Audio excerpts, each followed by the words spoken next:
खिलाड़ी जान पहचान का हो ना तो उस जीत का नशा ही और होता है। नहीं नहीं, ये बात आप बहुत गलत कर रही हैं। नशा किसी भी चीज़ का हो, नशा करने वाला ना अपना नुकसान खुद करता है। देखो मेरी बात साफ साफ सुन लो, अब तुम बेबी से ऐसी वैसी कोई बात नहीं करोगे, वरना मुझसे बुरा कोई नहीं होगा। अंडरस्टैंड?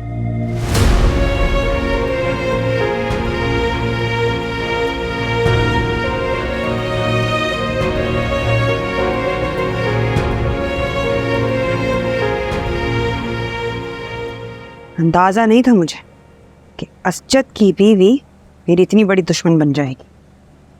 और ऐसी क्या दुश्मनी, चोरी का इतना बड़ा इल्जाम लगा दिया मुझ पे। मुझे भी यकीन नहीं आ रहा कि मारिया इतना सब कुछ कह सकती है। शुक्र है कि उस वक्त तुम घर पे थे, अपनी आंखों से देख लिया, वरना मेरा यकीन तो तुमने करना नहीं था। तुम्हें यही लगता कि मैं झूठ बोल रही हूँ। अच्छा एक मिनट, तुम बस हट जाओ मेरे रास्ते से। बेबी क्या कर रही है? ये घर छोड़कर जा रही हूँ मैं। बेबी वक्त देखो, इतनी आधी रात को हम कहाँ जाएंगे? ये मुझे नहीं पता, अपने किसी दोस्त को फोन करो, घर का इंतजाम करो, बोलो हम आ रहे हैं। अरे किस दोस्त को फोन करूं, किससे बोलूं? अभी कहीं नहीं जा सकते हम। मैं यहाँ नहीं रह सकती। अब इसको भी तो पता लगे, बेबी से टक्कर ली है ना इसने। आंटी आंटी आप ही इसको समझाइए, देखिए क्या कर रही है ये। क्या हो रहा है ये? क्या कर रही हो बेबी? जा रही हूँ ये घर छोड़कर। आप रहिए यहाँ पे अपनी बहू के साथ, मैं तो नहीं रह सकती अब यहाँ।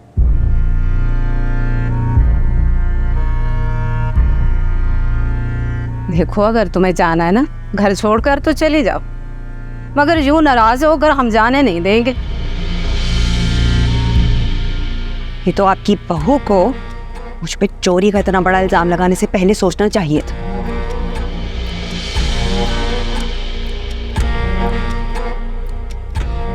पता नहीं मारिया ने अचानक से ऐसे कैसे कह दिया।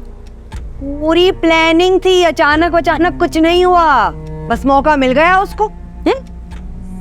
चाहती है ये कि मुझे बदनाम कर दे इस घर में, कल खानदान में करेगी, फिर पूरे मोहल्ले में। अरे नहीं बेबी, ऐसा कुछ नहीं है, तुम गलत सोच रही हो। तुमने देखा नहीं है असजद मियाँ ने कितना गुस्सा किया, कितना नाराज हुए उससे। अरे हमारे लिए ही रुक जाओ, अरे हम बात करेंगे ना मारिया से, जो भी गलत फहमियाँ दूर करने की कोशिश करेंगे। तुम क्या खड़े खड़े शक्ल देख रहे हो? जाओ बच्चों को लेके आओ, नहीं रुकेंगे हम। अरे आंटी ठीक कह रही हैं, इनकी बात को समझो। अब इंकसार में आ जाओ, जाकर बच्चों को देखो, कहीं नहीं जाने।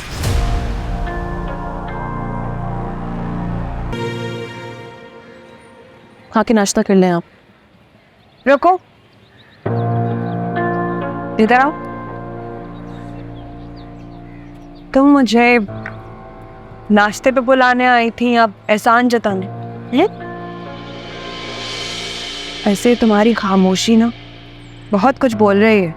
अभी एक दिन पहले तक की ये बात थी, असजद कितना मेहरबान था तुम पे, ये महंगे महंगे गिफ्ट ला कर दे रहा था, और अब कैसा रवैया हो गया है उसका। प्यार की जगह बस अब गुस्से में ही नजर आता है।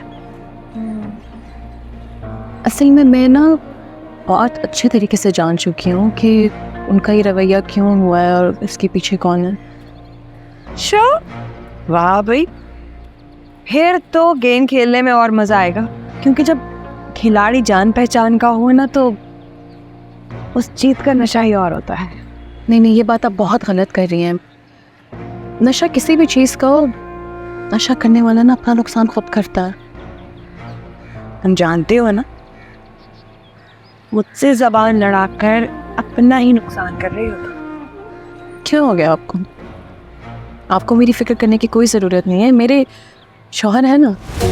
वैसे मेरा तो बिल्कुल दिल नहीं था कि आपको आऊँ यहाँ नाश्ते के लिए बुलाऊँ, लेकिन असजद ने कहा जाके बेबी को बुला लो, तो बस मर्जी है, आना है आए, नहीं आना नहीं है।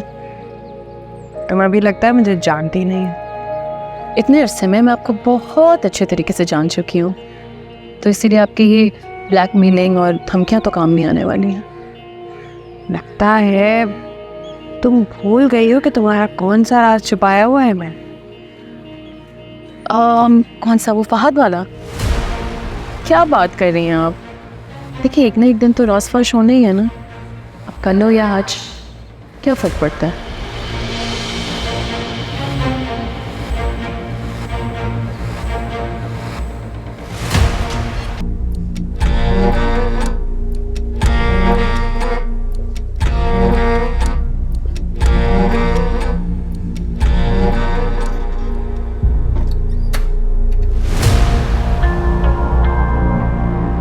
क्या करो यहाँ पे तुम? अब वो शबाना कहाँ है? मैडम मैंने तो आपके कमरे की सफाई करते हुए देखे। अभी तक मेरे कमरे की सफाइयाँ हो रही हैं। ऐसी कौन सी सफाई है वहाँ पे? मैं पूरे घर की चेकिंग कर रही थी। इस कमरे में डस्टिंग रहती है, उसको बोलो एक एक चीज उठा के डस्टिंग करे। जी मैडम। काम अजीब।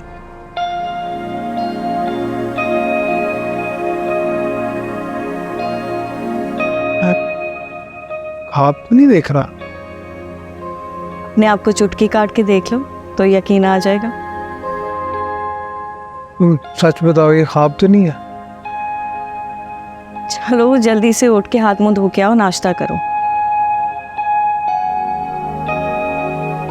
अच्छा, तुम मेरे तबीयत का पता कैसे चला? इतनी कॉल्स की तुम्हें, तुमने तो अटेंड की नहीं, फिर मजबूरन तुम्हारी लैंडलाइन पे कॉल करनी पड़ी। तुम्हारे मुलाजिम ने फ़ोन उठा के बताया कि तुम्हें तेज़ बुखार है। और मुझे इतना फीवर हो गया, मुझे नहीं पता चला। उस सुबह से मैंने इतनी बार उठने की कोशिश की है मगर उठा नहीं जा रहा। तुम एक काम करो, नाश्ता करो तो मैं तुम्हें मेडिसिन देती हूँ। मेडिसिन लोगे तो बेहतर फील करोगे। तुमने बिला वजह जहमत की है। तुम्हारी तबीयत का सुना तो मुझसे रहा नहीं क्या फहद?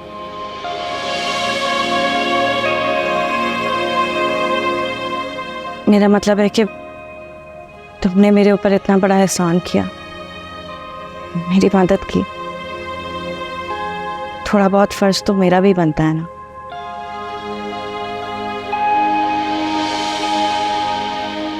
मुझे लगा तुम्हें किसी हमदर्द की ज़रूरत है। असल में मामा शामबा चली गई थी, उनको ये सब बताता तो वो बहुत परेशान हो जाती। कैसा है तुम्हारा जख्म? आहिस्ता आहिस्ता बेहतर हो रहा है, और तुम अगर ऐसी रोज़ आती रही तो बहुत जल्द मैं ठीक भी हो जाऊंगा। रोज़ रोज़ तो नहीं आ सकती मैं, तुम्हें नहीं पता आज भी कितनी मुश्किल से आई हूँ। चलो उठो ना, जाके हाथ मुंह धो के आओ, जल्दी से नाश्ता करो, देर हो रही है, अभी मुझे मारिया के घर भी जाना है। मारिया के घर? खैरियत? हाँ, खाला अम्मी के पास फ़ोन आया था उसका, उसकी तबीयत कुछ ठीक नहीं है।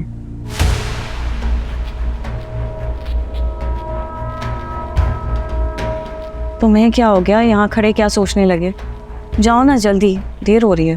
हाँ।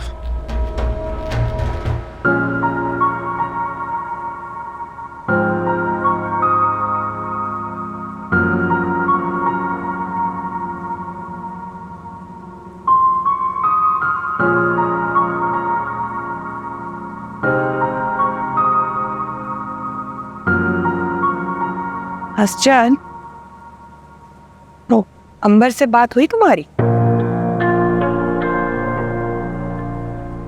हाँ, उसने मेरी मदद लेने से साफ इनकार कर दिया। कह रही है मेरा कोई एहसान नहीं लेना चाहते। जाहिर है भाई, इतनी खुददार लड़की जो है वो, जब तुम्हारा और इसका रिश्ता था उसने तो तब तुमसे कभी कुछ नहीं मांगा, कोई मदद नहीं। वरना लड़कियों को तो तुमने देखा, मंगेतरों को कितना लूटती हैं, मगर अंबर उसने कभी ऐसा नहीं किया। ठीक कह रही, जितने साल वो मेरे साथ थी उसने कभी मुझसे कोई फरमाइश नहीं की। तो तुम्हारा तो फर्ज बनता है कि तुम खुद उसे राजी करो, समझाओ कि कोई एहसान नहीं कर रहे। भाई माशाअल्लाह इतनी पढ़ी लिखी है वो। अच्छा, सर मेरे लिए ले आई, बेबी के लिए भी ले आती चाय? नहीं, मुझे चाहिए होगी तो अपने लिए बना लूंगी खुद। हाथ पैर सलामत है, अल्लाह का शुक्र, किसी के मोहताज नहीं हूँ। मारिया बेबी आपका है?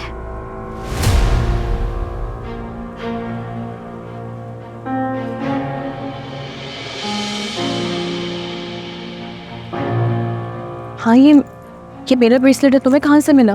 मैं सफाई कर रही थी, ड्रेसिंग के पास पड़ा था, वहीं गिरा हुआ। वाह भाई वाह, ये ब्रेसलेट तुम्हारे ही कमरे से मिल गया। और उस दिन सारे घर वालों के सामने तुमने मेरे ऊपर इतना बड़ा चोरी का इल्जाम लगा दिया। हाँ, देख रहे हो अज्जद, तो अल्लाह का शुक्र है कि सच्चाई खुद सबके सामने आ गई, वरना तुम्हारी बीवी ने तो बना दिया था मुझे चोर। तुम जाओ यहाँ से। ये सब क्या है मारिया? मैं सच कह रही हूँ, मैंने पूरे कमरे में देखा था, कमरे में कहीं पे भी नहीं था, ना अलमारी में, ना बेड के नीचे, ना ही ड्रॉर में। मुझे नहीं पता ये इसको कहाँ से मिला। मैं तुम्हारे कहने का ये मतलब है कि मैंने खुद वहां जाके रख दिया? हाँ बोलो, अभी इल्जाम भी डाल दो मेरे सर पर तुम। अल्लाह का शुक्र है भाई, मैं तो जीते जी इस इल्जाम से बरी हो गई, वरना मेरा भाई मुझे जिंदगी भर चोर ही समझता। मारिया, माफी मांगो बेबी से।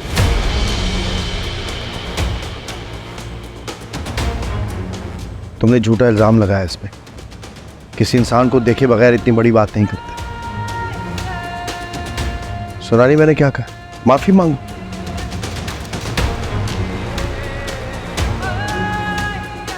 सॉरी। मुझे तो लगा तुम सो चुकी होगी। हाँ, मैं सोने ही वाली थी, फिर सोचा तुमसे बात कर लूं। दिन में तो टाइम मिलता ही नहीं है, घर के इतने काम होते हैं या फिर हर वक्त कोई ना कोई आसपास होता है। मुझे तो लगता है खाला तुम पर पहरा देती है और रेहान ने उनकी ये ड्यूटी लगाई है। मुझे भी यही डर है, हर वक्त या तो खाला अम्मी मेरे इर्द गिर्द घूम रही होती हैं या फिर नूर या रेहान। अपने लिए तो कोई टाइम ही नहीं है, बंदा सुकून से किसी से बात तक नहीं कर सकता। ऐसा क्यों है? तुम एक बीवी, एक बहू, एक माँ होने के साथ साथ एक इंसान भी तो हो, और तुम फिर अपनी पर्सनल स्पेस पे क्यों कॉम्प्रोमाइज करती हो? पर्सनल स्पेस, ये किस बला का नाम है इस घर में कोई भी नहीं जानता। मैं जानता हूँ कि तुम शादी से पहले कितनी फन लविंग थी, जहाँ भी जाती थी खुद भी हंसती थी और बाकी सबको भी हंसाती थी। हाँ, शादी से पहले हर महफिल की जान थी मैं, और अब तो किसी महफिल में जाने का मौका भी नहीं मिलता। अच्छा, मैं बाद में बात करती हूँ। इतनी रात को किससे बात कर रही हो? इतनी रात कहाँ हुई है, 12 ही तो बज रहे हैं। और मेरी एक फ्रेंड है, उससे बात कर रही थी। अच्छा, पहले तो तुम ना घर से बाहर जाया करती थी, इतने साल हो गए हमारी शादी को, और ना ही तुम अपनी किसी दोस्त से रातों को बातें करती। हाँ, तो पहले नहीं करती थी, इसका ये मतलब तो नहीं है कि कभी भी नहीं करूँगी। और मेरी फ्रेंड का एक प्रॉब्लम हो गया था, इसीलिए उसने इतनी रात को कॉल की थी, वही प्रॉब्लम सॉल्व कर रही थी। क्या प्रॉब्लम? हद करते हैं आप रेहान, हर बात तो मैं आपको नहीं बता सकती ना। मेरी कोई खुद की प्रॉब्लम थोड़ी है, होती तो मैं बता देती, लेकिन उसने इतना ट्रस्ट करके मुझे बताई है, तो मैं आपको कैसे बता सकती हूँ? अच्छा रिलैक्स, एक बात की है मैंने तुमसे, ऐसे रिएक्ट क्या कर रही हो?